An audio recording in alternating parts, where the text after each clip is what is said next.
qu'il fallait faire attention de ne pas appeler nos parents par leur prénom, ni pendant leur vivant, ni après leur vivant. On a dit qu'il y a des cas où, par exemple, quand quelqu'un qui a nommé son fils sur le nom de son père, etc., si le père il est mochel, alors on a droit. Mais il y a des gens qui sont accusés de faire un petit changement pour bien montrer ils n'appellent pas leur père pour pas que ce soit un manque de respect. Après, on a le droit d'écrire le nom de son père. Alors, il ramène plusieurs avis, mais apparemment, d'après la halakha, l'écriture, c'est pas comme la parole. Donc, écrire, c'est pas un manque de respect. Mais il dit, mais par exemple, il y a des gens qui font attention à la chose suivante. Quand ils écrivent leur nom, par exemple, si vous êtes témoin sur une ketouba, vous écrivez votre nom, Ben, et le nom de votre père.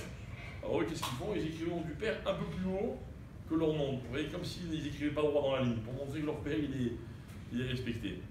Alors là, il demande un cas sympa. Imaginons une mère qui s'appelle Mazal Tov. Est-ce que les enfants ont le droit de dire Mazal Tov? Ou alors un père qui s'appelle Abba. Est-ce que j'ai le droit d'appeler Abba?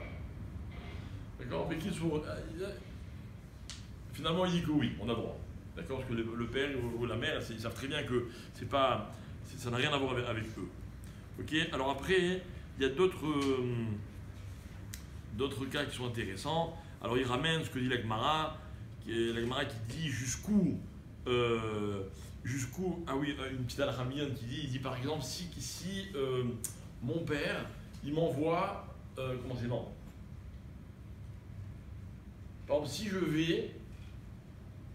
si je vais chez mon grand-père, d'accord, et chez mon grand-père il y a du monde et il y a aussi le rav de mon père, d'accord.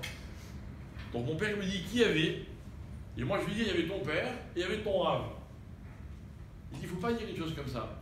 Il ne faut pas rappeler à son père qu'il y a plus important que son propre père.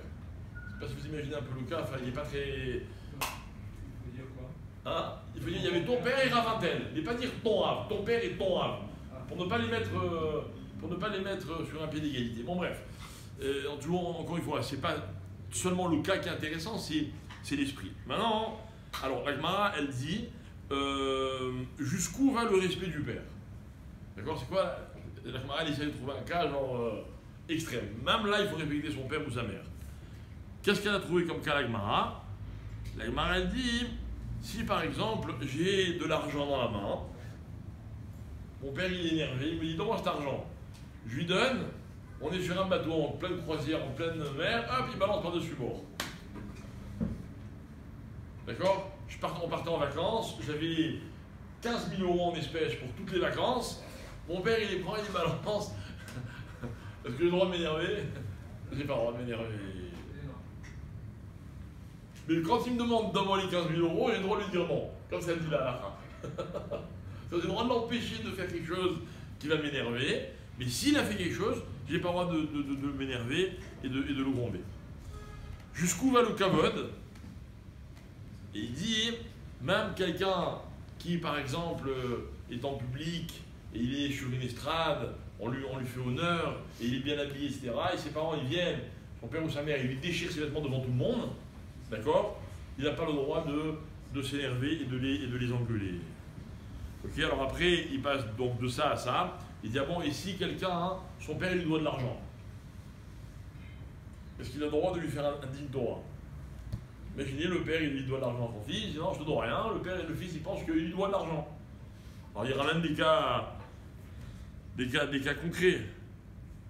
Il dit, si son père, il lui a promis de l'argent, par exemple, il dit, voilà, marie-toi, je vais te donner une dot, je vais te payer un appartement. Le fils, il se marie, le père, il ne paye pas l'appartement. Il dit, tu m'as promis.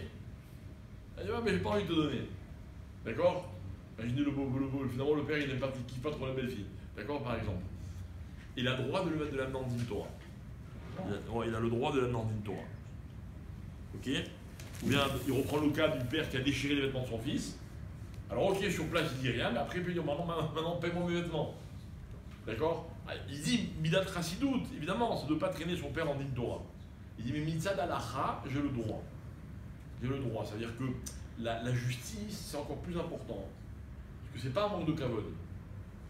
Vous comprenez? Alors que s'il y a un délit, s'il y a des sentiments que son père il l'a volé ou il lui doit ou quoi, peut-être que c'est encore pire. Donc si on va dans un bed-in, et on a le droit de demander au bed-in de trancher. Voilà. Shabbat est à 19h12 et Mincha à 19h35. Peut-être même un peu plus tôt, 19h30. Shabbat Shalom.